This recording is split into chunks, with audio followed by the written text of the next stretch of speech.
លោះត្រឹមត្រូវសក់ដោះស្កើក៏នៅសង្ហាជាកំលោះត្រឹមត្រូវសក់ដោះស្កើក៏នៅសង្ហាទោះក្មេងហៅតាខ្ញុំសូមប្រាប់ថាទៅអាយុ30ប្លាយ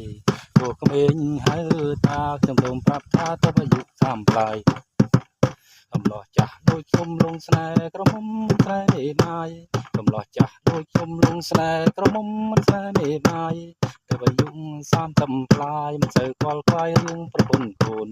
ទៅអាយុ30ប្លាយមិនសូវខ្វល់ខ្វាយរឿងប្រពន្ធកូនមេម៉ាយស្រុកខ្ញុំកូនតូចកូនធំមានច្រើនរាប់ខ្លួនមេម៉ាយស្រុកខ្ញុំកូនតូចកូនធំមានច្រើនរាប់ខ្លួនបើមេម៉ាយអត់កូនទោះបីសិនកូនខ្ញុំជួយសណ្ដងបើមេម៉ាយអត់កូនទោះបីសិនកូនខ្ញុំជួយសណ្ដងជួយ30ប្លាយត្រីក្មេងមេម៉ាយត្រឹមតែសិនចងជួយ30ប្លាយត្រីក្មេងមេម៉ាយត្រឹមតែសិនចងកើតជាកូនប្រុងបើយកប្រពន្ធខុសអាចយកផ្ទៃទៀតកើតជាកូនប្រុងបើយកប្រពន្ធខុសអាចយកផ្ទៃទៀត